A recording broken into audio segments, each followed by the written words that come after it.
unajua historia unajua historia familia Duale kabisa. Unajua sisi kabisa. Si unatujua sisi kabisa. Tutakunyoa na tutakutia kisu. Firmin bradako. I have no confidence in the OCPD, the CIO, OCS. No, angalia hawa. Sasa kwa mbele yenu mimi ndugu yangu kuna vile tu anaona nimemkosea na inaweza kuwa kama nimemkosea. Anaweza kuwa sasa hiyo sikubali. Anaweza kuwa hapana vile amesema. Ladies and gentlemen, I've been thinking of this thing. I've been looking at the government, you know, these people complaining every now and then that, oh, mara watu hawataki. I have one question to ask. And every time people are against this government, this is what normally happens. The question that Ruto is supposed to ask himself is this.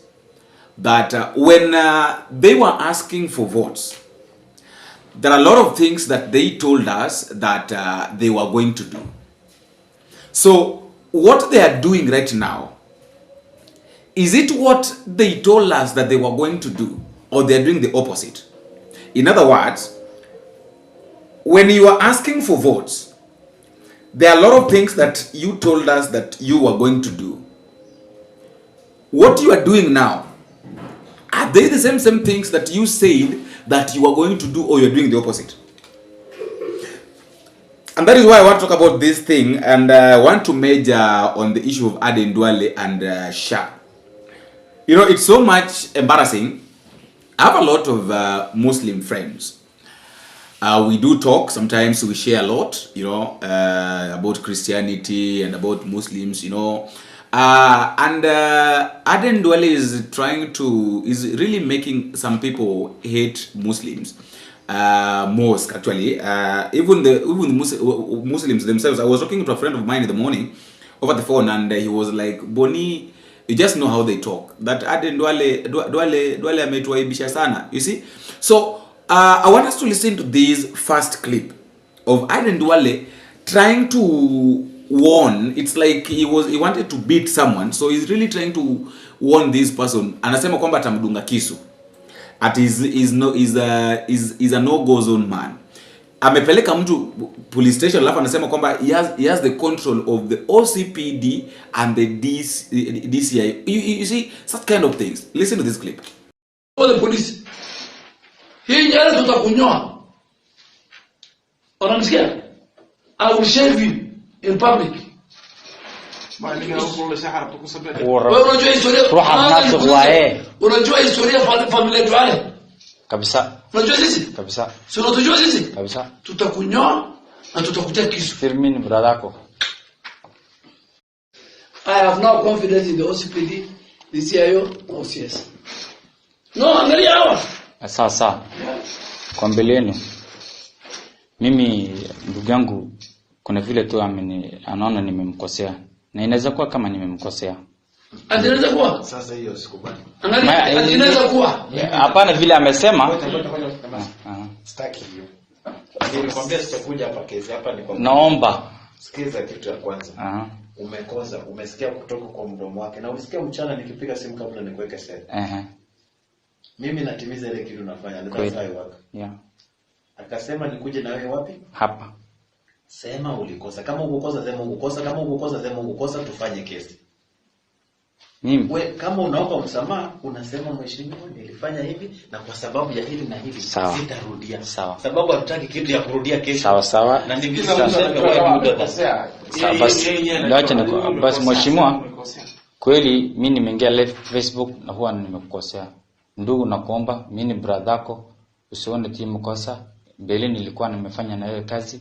Mimi ni binadamu naweza kuwa na weakness. Naomba kwako nisamee tafadhali. Utawachana na mimi? Tawachana na wewe. Utawachana na mimi? Nitawachana na wewe. Kwa sababu usipowachana na mimi unajua utaniacha. Nitadili na wewe. You can go to Corona and fuck him. My friend, bro, go fuck yourself. Sorry. Go to Corona and Maria Hussein. I'm sorry, bro. No, go to Maria Hussein. Fuck her. And now that one brings you now to even that one now tells you that Aden Duale, in fact, that one proves what Aden Duale is.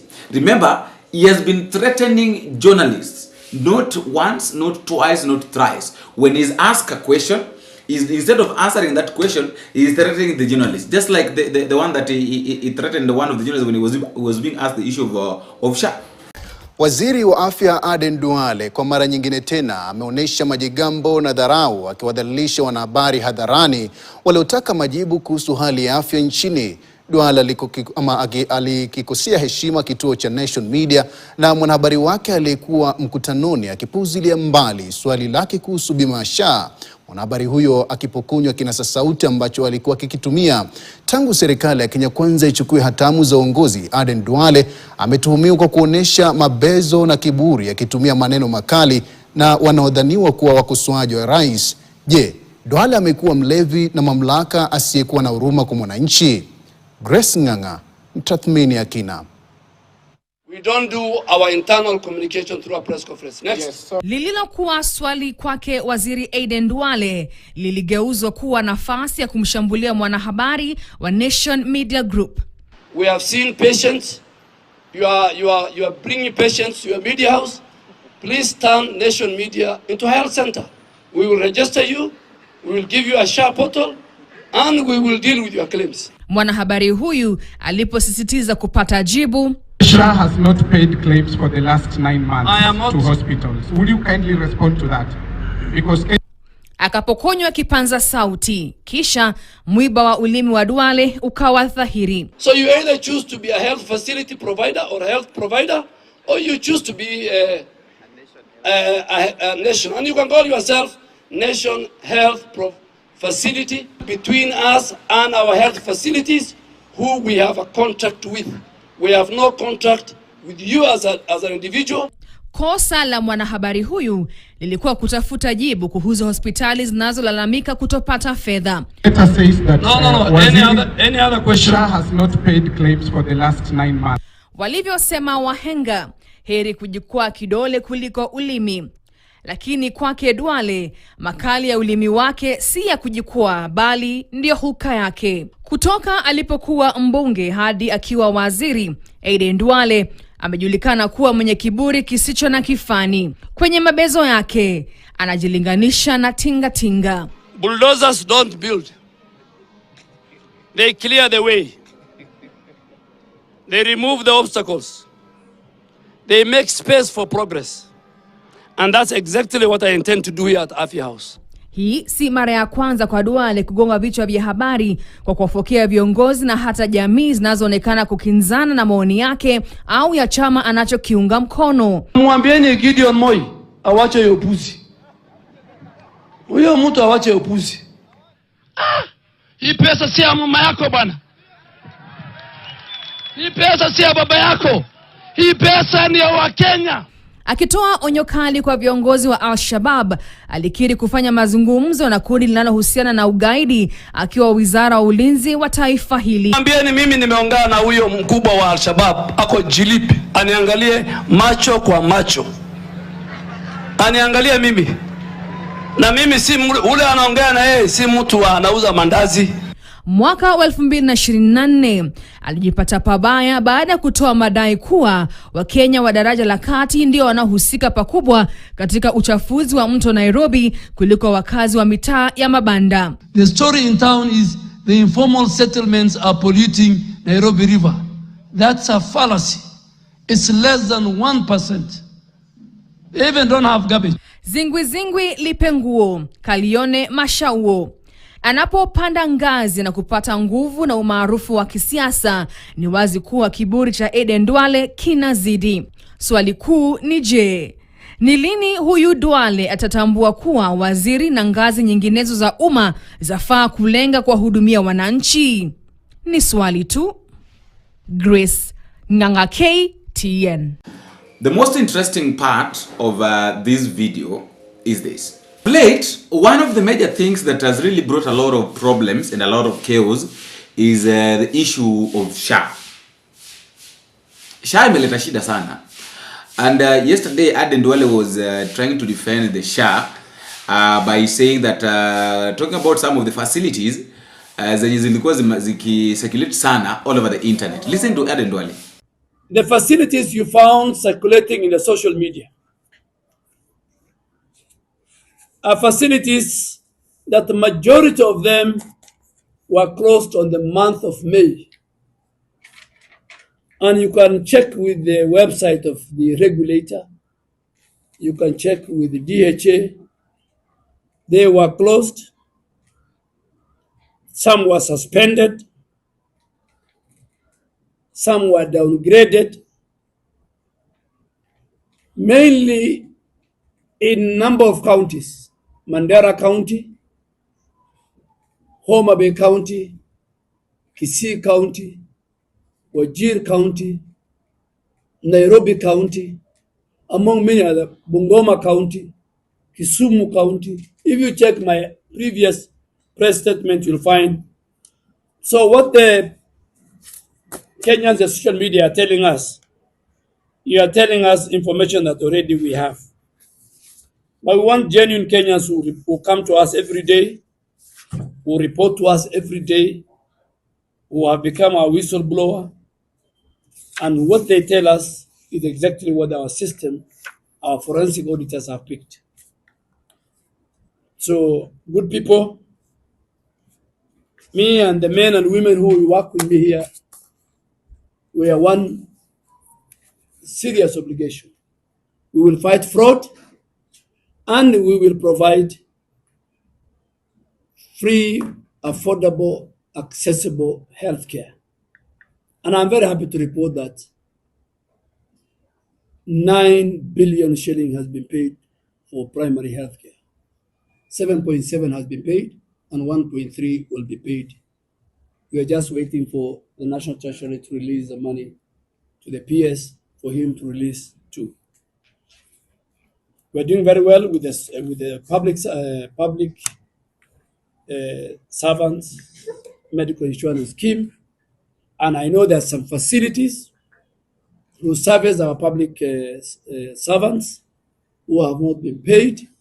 I want to assure them that between us, representing the Social Health Authority and the Ministry of Public Service and the National Treasury, we are concluding that process by the end of this week. And those facilities, mainly in level 5 and 6, both public, private, and faith-based, we have delayed a bit on the public medical scheme because we had to do a number of in-house contract signing and all that. They will be paid beginning next week. Now, imagine Aden Duale is saying that some of the facilities zenye tulikuwa tunaona zikicirculate it was suspended. Now, I have a question to ask. You are saying that you suspended a facility. Now, there are a lot of facilities here. Like there is this facility which received 66 million Kenya shillings. It's called there is this facility, let me just, there's this facility known as the Tum Teacher in Eldama Ravine. It received something like first round it received 705,600 shillings. It went ahead and received 224,000, and then again it received 519,680. That is from SHA. And look at the facilities, by the way. Look at the facility. So it's like it looks like now hospitals started paying traditional medicine men to transform for traditional medicine, or because, and I imagine ukijaribu kuangalia this facility iko na dawa ndani, wametengeneza shelves and then iko na dawa ndani, as you can see. So what are these? What can you say about this? Another facility which has really brought a lot of problems, a lot of issues in your najaribu ku defend, was this facility that is coming from is known as Nyandiwa. Nyandiwa was paid 19.9 million Kenya shillings by SHA. That is in West Kamagak ward. And then now look at the status of the facility that received over 19 million. So after realizing after realizing that now the public has discovered that this facility is a ghost health facility, few people were taken to go and cover up to make it look like it's functioning by kuifieka, doing the cleaning and all that.